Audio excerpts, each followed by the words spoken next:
Y ya estamos de vuelta en nuestro último bloque de Más Positivo. Y ahí sí, pues ahí, hágase la luz, ya estoy de vuelta. Y vamos a ir con nuestro espacio de todos los viernes, que está disponible para hablar de temas jurídicos y legales, en donde los abogados de Juris Maule están a disposición para sus profesionales. Los tenemos aquí al ladito para aclarar todas esas dudas que usted tiene para asuntos, trámites y diversas temáticas. El día de hoy vamos a hablar sobre el contrato de arrendamiento de bienes raíces. Y para eso estamos con el Big Boss, con Pablo Contreras, abogado que nos acompaña varias semanas. ¿Cómo estás, Pablo? Bienvenido. Muy bien, muchas gracias. Muy Gusto de buenos días. saludarte, oye. Panelista estable, ya extraño no tenerte aquí, así que bienvenido. Gracias. Bueno, como estaba mencionando yo, vamos a hablar sobre el contrato de arrendamiento de bienes raíces. Para que la gente, en el fondo, sepa, contextualicemos un poco en qué consiste, ¿te parece?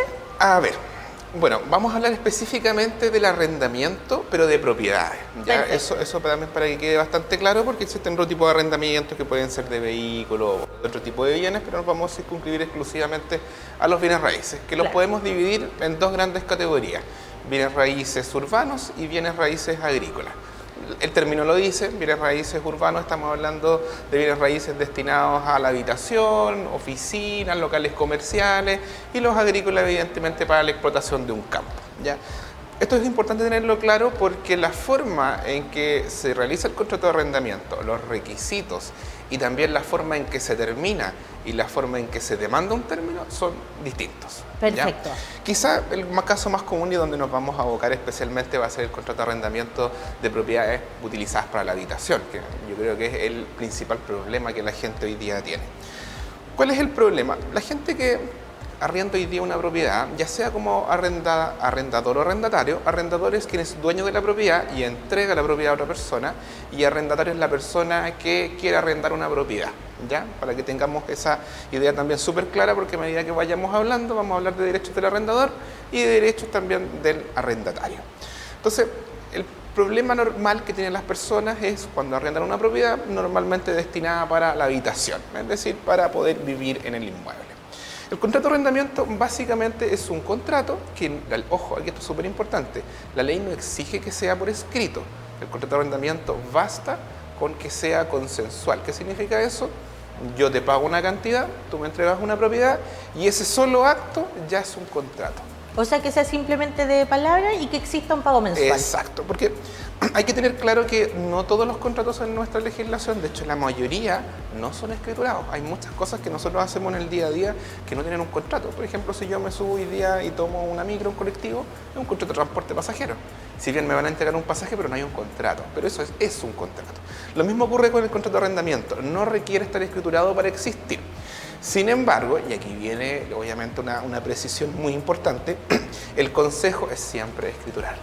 Por varios motivos, puesto que, primero, cuáles son las condiciones de ese contrato, cuál es el monto de ese contrato, con quién contrate también. Eso es un tema tremendamente importante, porque el día cuando ustedes arrendan una propiedad, de partida pueden, por ejemplo, no estar arrendándoles el dueño. Podrían cometer ese error si es que no formalizan esto. O al contrario, a la persona que me está pagando el arrendamiento puede que, por ejemplo, sea la pareja de la persona que va a vivir en el lugar o el papá de la persona que va a vivir en el lugar. Entonces, el consejo es que si bien el contrato de arrendamiento es un contrato que para existir basta con que usted me pague y yo le entregue la casa, hay que formalizarlo. Y se formaliza a través de un contrato que la verdad y el consejo es asesórense.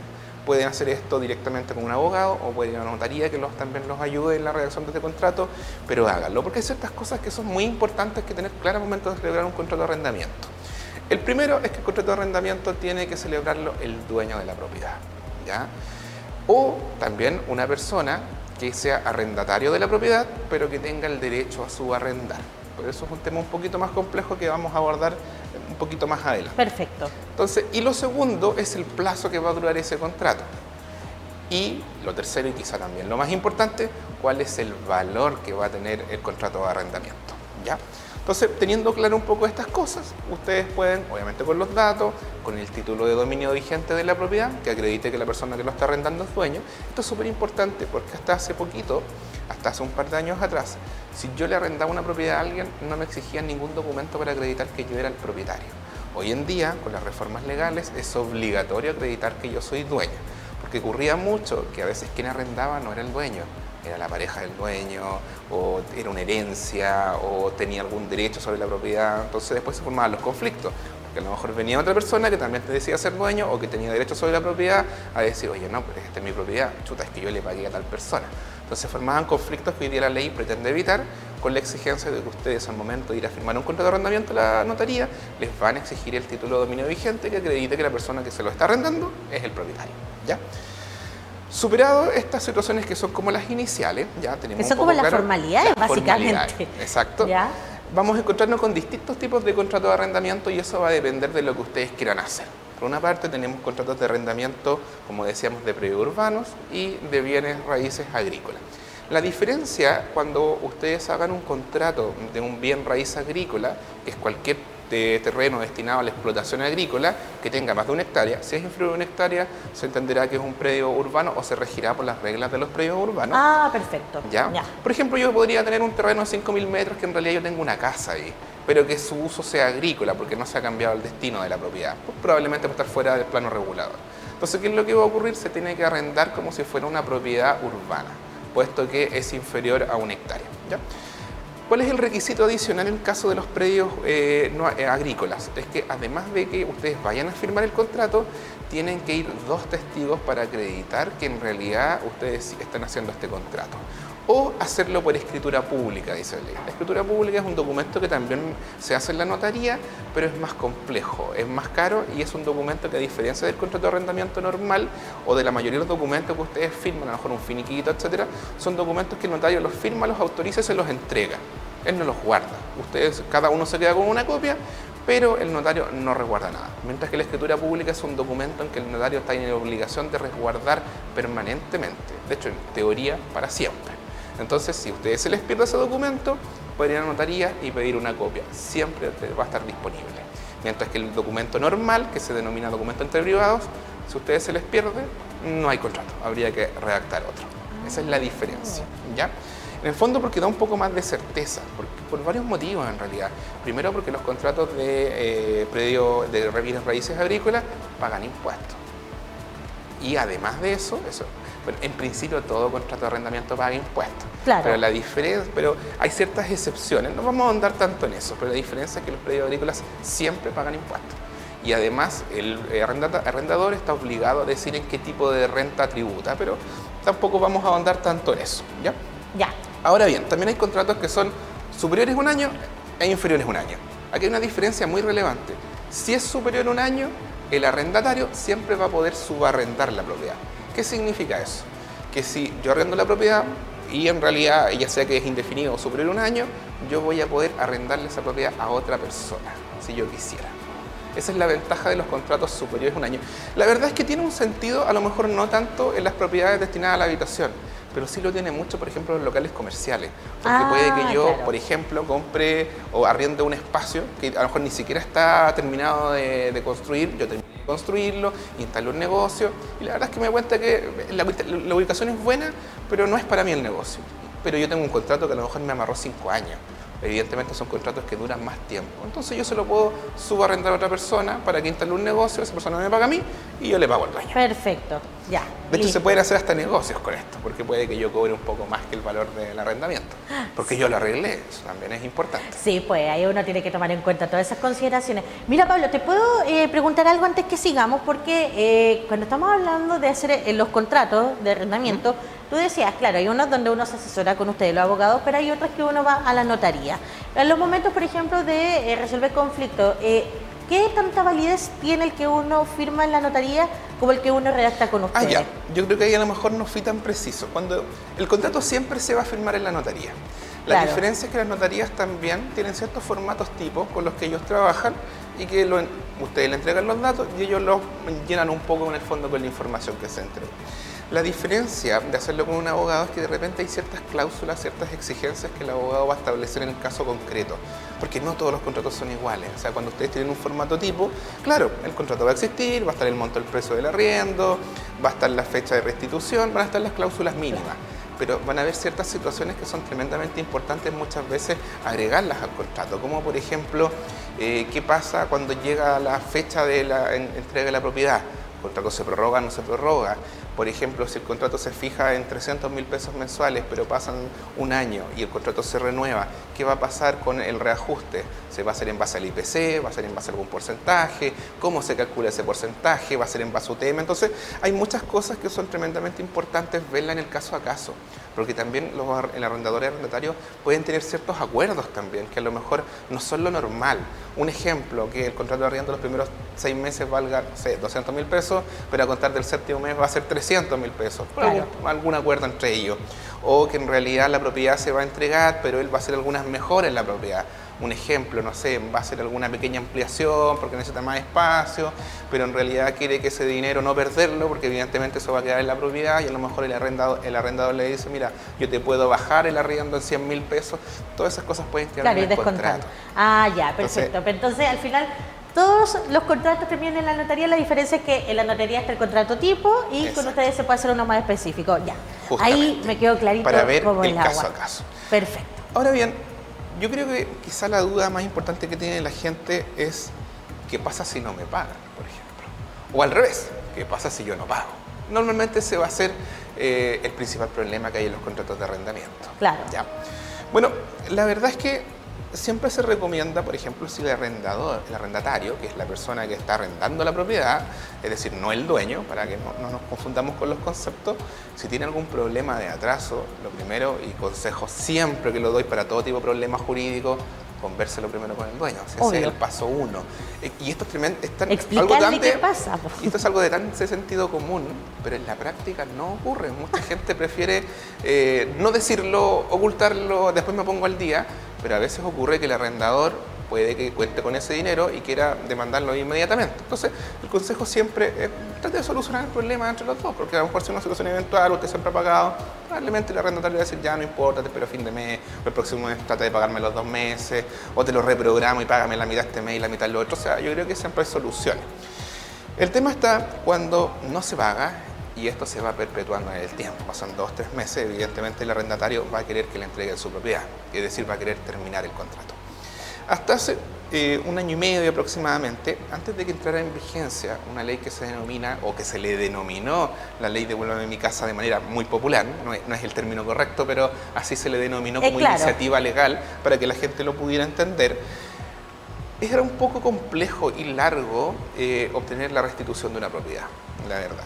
Porque la ley establecía un procedimiento que, si bien era un procedimiento especial para poder recuperar la propiedad, normalmente la tramitación de un juicio, cuando uno dejaba de pagar y yo quería recuperar mi casa, tardaba como mínimo 5 meses, 4 meses.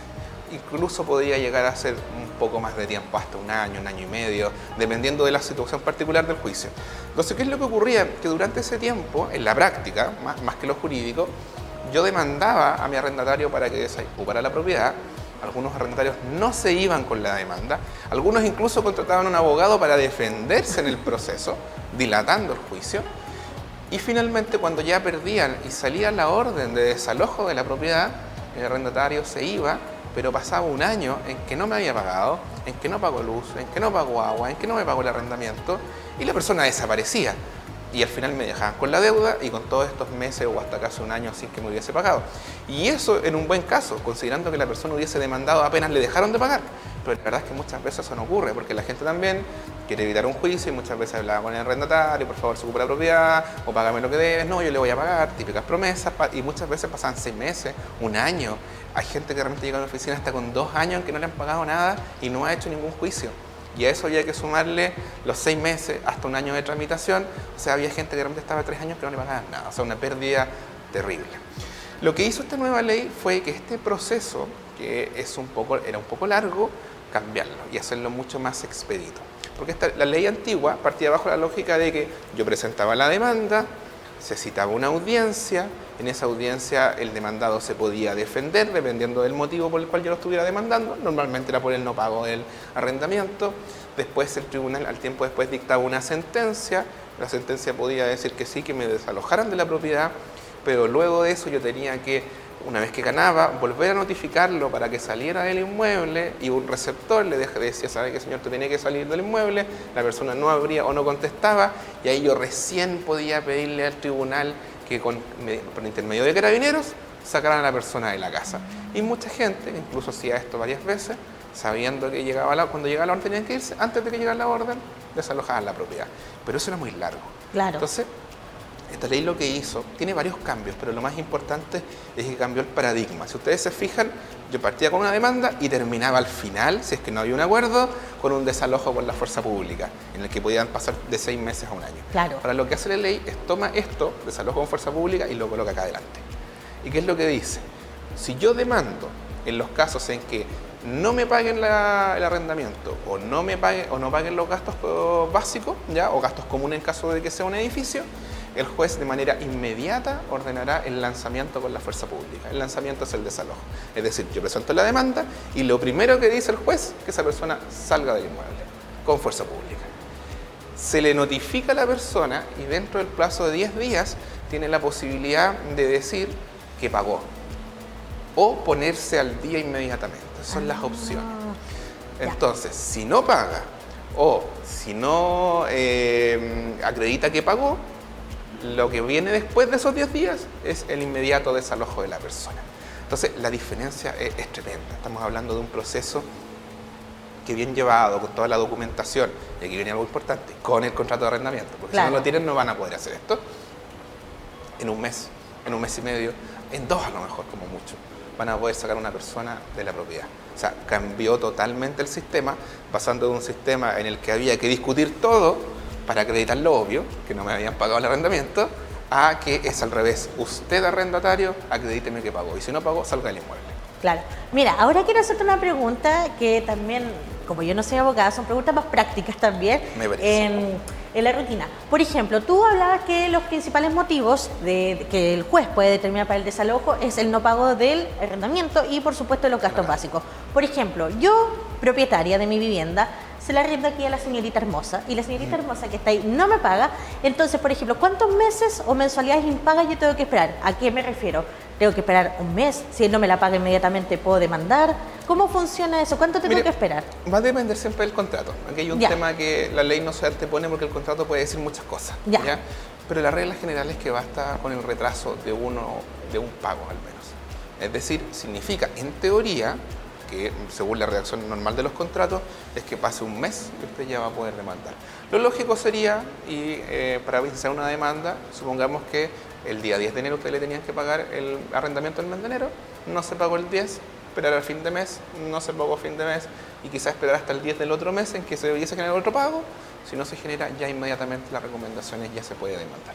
O sea, usted puede esperar un mes e interponer la demanda inmediatamente. Exacto. Oye, es increíble. Entonces, cómo se ha ido modificando y cómo reduce, como dices tú, este proceso que al final termina siendo lo obvio, que es el no pago, claro, que al final era más burocracia que cualquier otra cosa. Entonces, esta ley vino como un poco a agilizar trámites que en los cuales también es súper frecuente. Hemos visto casos también donde la gente no quiere salir. Exacto. Simplemente, yo misma me ha tocado cubrir casos de ese sentido, gente que no quiere desalojar los hogares, que al final, e incluso gente que fue de ocupa a las casas, se tomaron una vivienda y tampoco quieren salir. Entonces, ahí... Esa es una muy buena acotación, porque de hecho esa era la última parte que íbamos a mencionar. Tú mencionabas a los ocupas, ¿ya? Claro, yo los ocupa, le puse yo. Digamos, sí, en el fondo es un término que jurídicamente no es correcto, pero sin embargo también está la posibilidad de que yo tenga una propiedad, que puede ser un terreno incluso en que no haya ninguna casa, o una casa media destruida, o puede ser una casa probablemente que yo la quería arrendar y estaba en ese proceso esperando un arrendatario, no lo había encontrado y de repente la voy a arrendar o la voy a ver y me encuentro con la desagradable sorpresa de que hay personas ocupando el inmueble. Hay personas viviendo en el lugar, que muchas veces no son personas que van a entender de buena forma, por favor salgan en mi propiedad, claro, porque saben lo que están haciendo, que este término de la ocupación ilegal. Antes de la reforma legal ocurría algo muy parecido que con el arrendamiento. Yo tenía que iniciar un juicio que se denominaba precario y en ese juicio partía incluso más lento que el procedimiento de arrendamiento, en el que yo tenía que demandar a esa persona, decirle al tribunal que en realidad era mi propiedad, que ellos sin ningún tipo de contrato, de manera ilegal, habían ocupado el inmueble.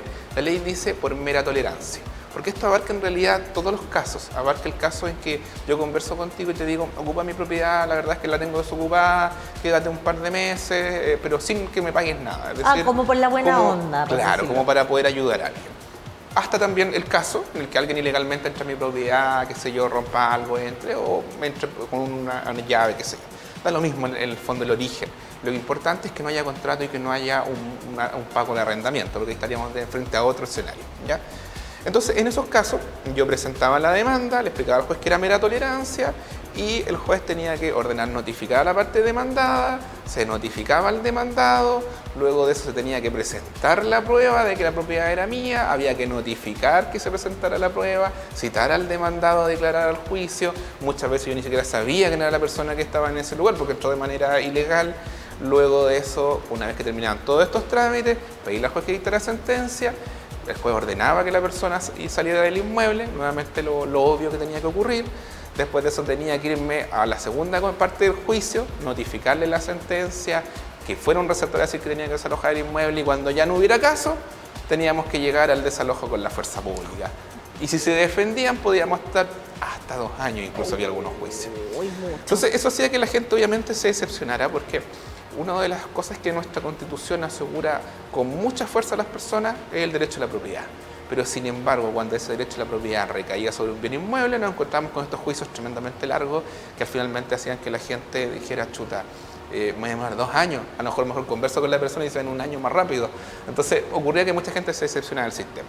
Lo que hace esta nueva ley es lo mismo que en el contrato de arrendamiento, con algunos cambios, pero básicamente la estructura es igual. Se presenta la demanda, acredito que soy dueño, el juez puede partir con el desalojo inmediato, se notifica a la otra parte, tiene 10 días y a diferencia del contrato de arrendamiento, aquí tiene que acreditar que hay algún contrato entre nosotros que me permite estar en el inmueble. Si no lo existe, el juez puede decretar el desalojo de la persona. Entonces, esta ley, al igual que en el contrato de arrendamiento, vino a facilitar la recuperación de la propiedad. O sea, perfecto. Entonces, en ambos casos, cuando existe este contrato y cuando no. Entonces, la ley intercede de las dos formas y es mucho más expedita. Excelente. Ahora, para ir cerrando la entrevista, y quiero otra pregunta práctica, sí, pues, para que usted en la casa vaya entendiéndome. Por ejemplo, otro caso hipotético.